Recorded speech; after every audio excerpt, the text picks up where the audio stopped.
Hello to all Ghana-loving Ghanaians from all around the world. Welcome to Nasage, your only patriotic channel.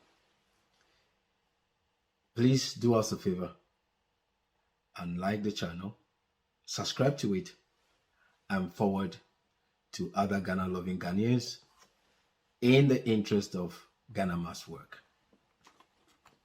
Welcome. Ghana National ID Card. Ghana Card for short. For a while now, our Vice President has been going around with endless press conferences to either sensitize or to get Ghanaians to accept or to participate in the project Ghana ID Card. Now, Nasage, we have questions from people and counterpoint. And as some of the requirements and the timelines are questionable. But I came across this article on the All Africa website, which states that the Ghana National ID project has been since 1973. If so, why is it that for all this while, we've not been gradually building the database and all the infrastructure that requires or is required for a robust and secure ID system? That suddenly we are on this rush to get it done in the shortest possible time. One thing that challenges me most of the time about our leadership is when very important things are being rushed. Many developed nations didn't build their database overnight. Didn't build their address systems overnight. Their national identification systems were not built overnight. So why is Ghana, Dr. Bawumia, and his team wanting to build an ID system overnight? When I said overnight, you know what I mean. In the shortest possible time. This is a very important system. This is a system or a database that you're building to facilitate the verification exercises across many departments and institutions. And you are rushing it this way? The previous government tried it. There were videos of loads of national ID cards that were printed but never got distributed. Actually, the video seems to suggest that they're going to be destroyed. Another waste of resources. Like I have said before, Ghana's financial issues is not the absence of resources, but is a matter of mismanagement. And is evident in the way we execute our projects. It's evident in the way we abandon very important, vital projects. Of course, one country I know, Ghana, where swords are cut and the projects never get done after 10, 15, 20 years. Why should it take coercion for Ghanaians to acquire it? Why can't we make it appealing? Why can't we make us Ghanaians to understand that this is a necessity? When I say coercion, if you don't get it by certain time, you cannot have access to the banking, SIM cards will be deactivated. Do we think that since 1973, as it is carried by all Africa, that this attempt to introduce national ID system has been since 73? From 1973 till now, All our political leaders that come and go should be aware of this. Have they done any meaningful at all? Have they tried to build or restructure our residential system to facilitate the introduction of an ID card system for traceability? It's okay for our vice president to continuously move from place to place with endless press conferences to tell us that the Ghana card is everything, just like the e-levy was. But as is evident, the e-levy is not everything. We were lied to. So could it be that we are being lied to again with the national ID? Because prior to the national ID, the e-levy was everything. Yes, the national ID has been before the e-levy issue came along, but every political leader in the current government presented e-levy as a solution to Ghana's problems. And so I am skeptical that our vice president's endless assertion that the national ID card is everything, travel, you name it. Very soon, I will not be surprised when he comes and tells us that the Ghana card will be your, can take you to heaven. I will not be surprised.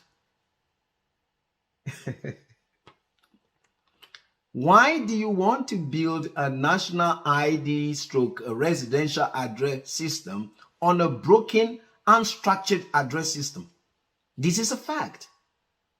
It is near impossible to even trace where some Ghanaians live because of the nature, the arrangement of our buildings. A lot of people sometimes don't even appreciate what the impact of the Ghana card is. But if you gave me 1,000 interchanges and a Ghana card, I'll choose the Ghana card because it has more impact. Our vice president is always in the news holding press conferences on these digital things, this, that, and this Ghana card. When at all is he seated with his team to strategize, to implement these things? I thought he is the leader of the economic team. The economy is begging. Finances are all over the place for the country. Yet, our vice president is always on about EDs, Ghana card, digital this. When at all is our vice president seated in strategic meetings to get these things that he keeps talking about running? Because the press conferences are endless. We at NASAGE, we challenge our vice president to an open debate for him to answer some questions for us from country and people point. We would love to have a chat where we have questions that we need answers to. We have not done our homework work. We have not done the hard work by restructuring our residential system for traceability, yet we are rushing to introduce an ID system within the shortest possible time. A begs question that do we really want this to be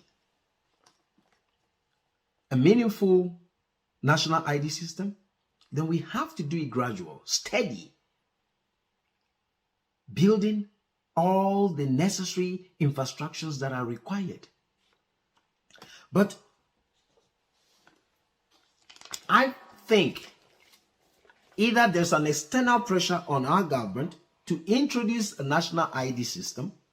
Why do I say so? This document, Ghana Digital Economy Diagnostic.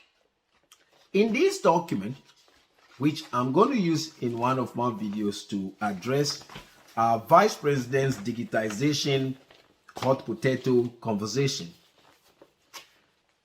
a comparison between our infrastructural deficit and his drive for full digitization. That's not for today. But this one, for the purpose of Ghana ID, let me read this out. Ghana National ID and EID. The need for a national ID platform to form the underlying infrastructure for other digital ID platforms has been recognized by the government. There is an ongoing national ID card program led by the National Identification Authority to ensure that every Ghanaian has national ID card, known as the Ghana card. And this document is facilitated by World Bank. So could it be that our leaders are under some sort of external pressure to introduce a national ID at all cost?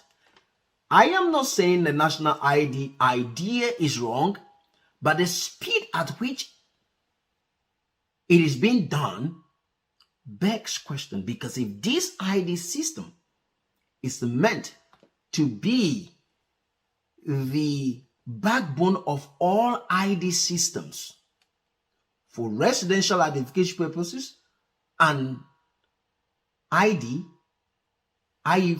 facial ID, then it ought to be done properly.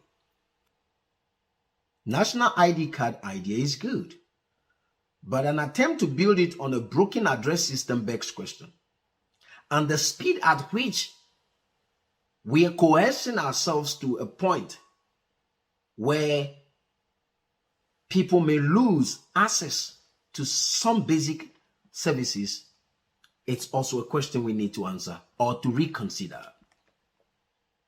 If this Ghana ID card is not just for facial ID, but also for residential location purposes, then people ought to know that when they move, they have to update their location in the database.